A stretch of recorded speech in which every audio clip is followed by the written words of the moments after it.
Hello, this is Miss Jones, the art teacher at Paget Elementary.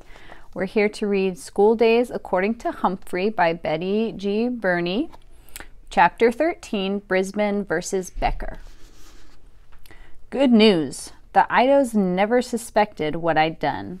In fact, Mrs. Ido noticed that the clock was 10 minutes ahead of her watch, so she changed her watch. Miss Ido did the same thing, or Mr. Ido did the same thing. Believe it or not, we got to the school 5 minutes ahead of the bell. Harry was surprised, his mother was surprised, and Mrs. Brisbane was surprised. I was not. Harry, it's great to see you here on time, Mrs. Brisbane said. Mrs. Ido looked a little embarrassed.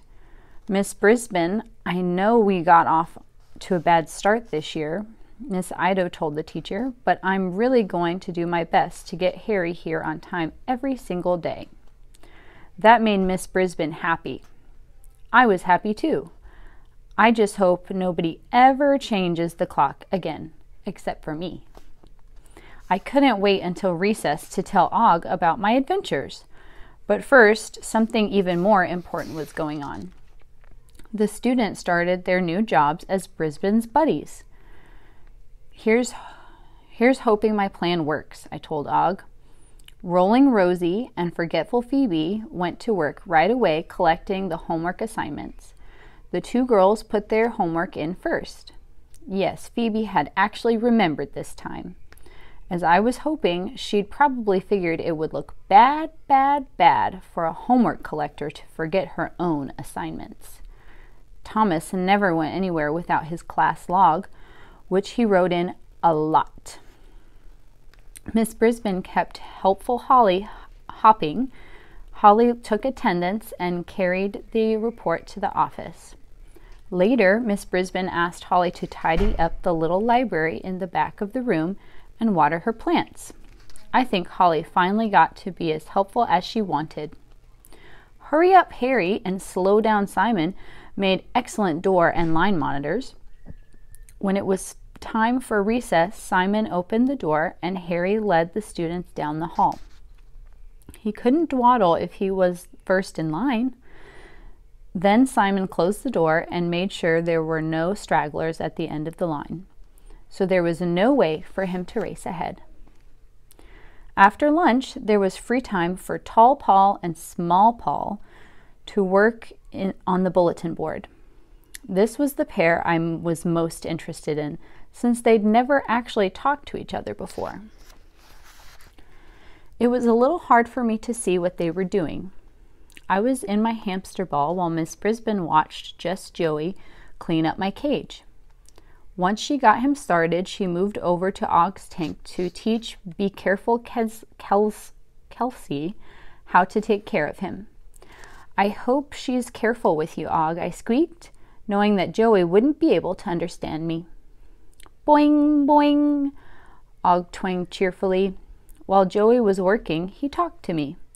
I can't believe it, Humphrey. I got the best job of all. Good things hardly ever happen to me, he said. I'd never seen Joey so happy as he put me back in my cage. He said, it's just like having Giggles back. I can hardly wait until you come home with me. Me either, I squeaked before I remembered Joey that had that frisbee catching dog. Then I climbed up to the top of my cage to get a better look at the two Pauls. They were taking down papers and old thumbtacks that were still on the bulletin board. Tall Paul handled the top part of the board, while Small Paul handled the bottom part. They weren't talking to each other, but at least they were working together. Near the end of the day, Miss Brisbane called Holly up to her desk and told her that she was doing a wonderful job. I was thinking, Holly, being my assistant, takes up a lot of time. Maybe it would make sense for Phoebe to be Rosie's assistant, she suggested. After all, they are homework collectors together. Hopeful Holly looked relieved. I think that's a good idea, she said. If it's okay with Rosie, I'll ask her, Miss Brisbane said. Of course, When she asked Rosie, it was no problem. And when she asked Phoebe to be Rosie's new assistant, Phoebe's face lit up. Yes, my evening rearranging the Brisbane's buddies' cards was definitely paying off. And the worst class ever was looking a lot better. I was pretty pleased with myself for a while. But after school, something happened that shook me down to the very tips of my paws. Miss Becker paid a visit to room 26. I'd never actually seen Miss Becker before. She was a short woman with great big glasses that made her eyes look huge. That might have been a little weird, but Miss Becker also had a great big smile that made me like her. I hope you don't mind, Sue, she said as she came in the room. My students are very anxious for us to get a classroom pet, but I've never had one before. Miss Brisbane smiled. My class was very fond of Humphrey and Og last year. Oh, I know, that's all I hear. Humphrey this and Og that. That's just about all they talk about. Miss Becker explained, but I don't know. I've never even had a pet as a child. Why don't you come over and meet them? Miss Brisbane suggested. My heart sank down to the bottom of my toes. Was Miss Brisbane really going to give one or both of us away? I wasn't interested in having a hamster last year either, Miss Brisbane said. I remembered that well.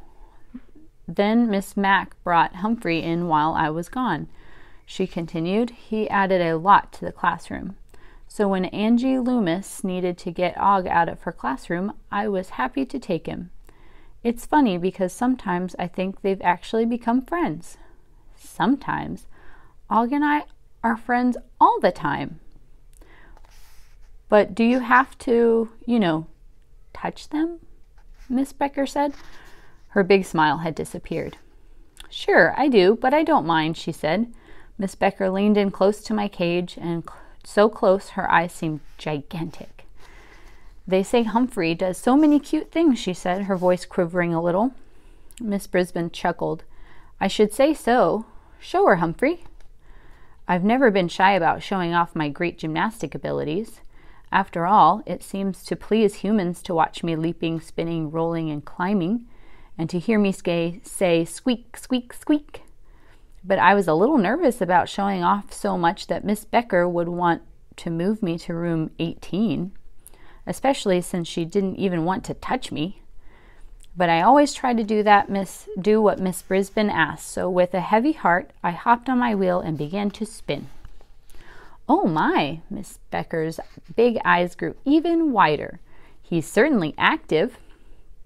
She didn't sound too pleased about that, so I decided to be a little bit more active.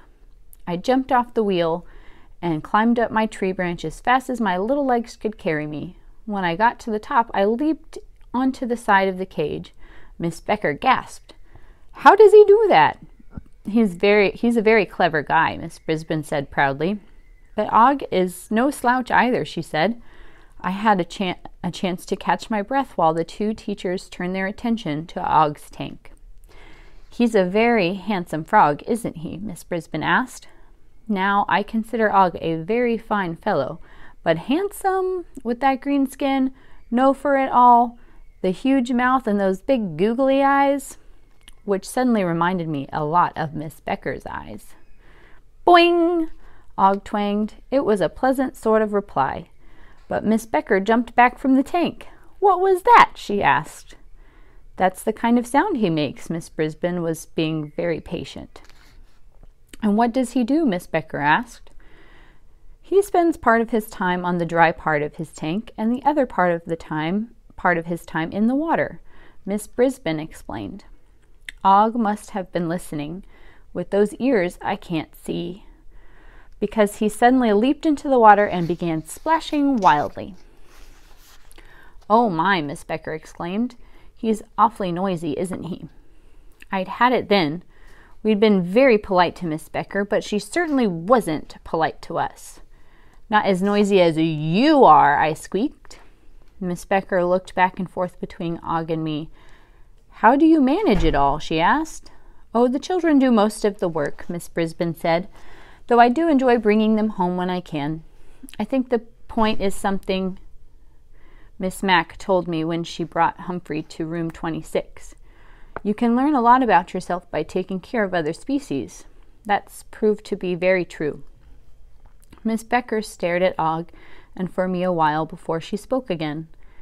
I don't know what to say. The students love them so much. Just then, Miss Mack came in, and Am I interrupting something? She asked. No, you're the perfect person to talk to, Miss Brisbane said. She was right. Miss Mack was a perfect person, at least to me. Some of my old students are begging for a classroom pet, and Arlene's trying to decide whether to get one, Miss Brisbane explained. So she came to look at Humphrey and Og. Miss Mack smiled her wonderful, warm smile. Any class would do better with those two. For once, I was sorry Miss Mack had come to visit. I didn't want her to talk Miss Becker into taking me away. Thanks for your time, Sue, Miss Becker said. I still have a lot to think about. After Miss Becker left, Miss Mack wanted to talk to Miss Brisbane. It's great to see my students learning to read, she said, but some of them are having a hard time, and I want them to see how much fun books can be. Miss Brisbane nodded. That gives me an idea. We could work together. She glanced at the clock. I've got to go now. I'll give you a call tonight and we'll talk. Just before Miss Mack left, she bent down so she was eye level with my cage and Og's tank.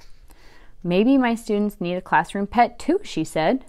Suddenly I have a sinking feeling that both Og and I would be leaving room 26.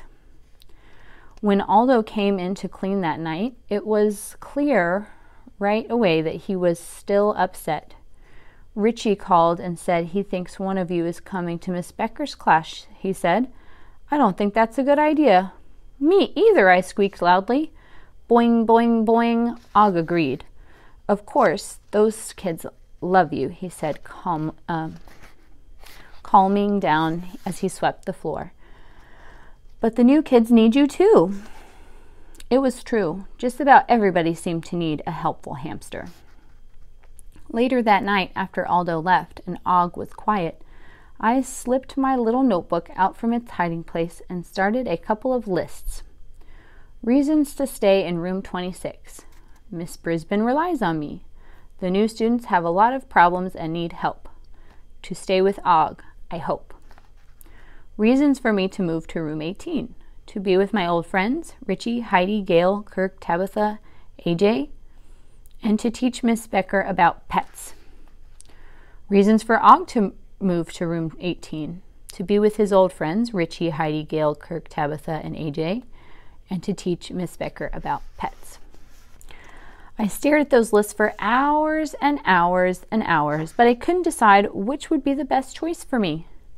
In the end, I wouldn't make the decision anyway. But just before I tucked my notebook away for the night, I worked on my poem. Autumn, oh autumn, the golden leaves are blowing.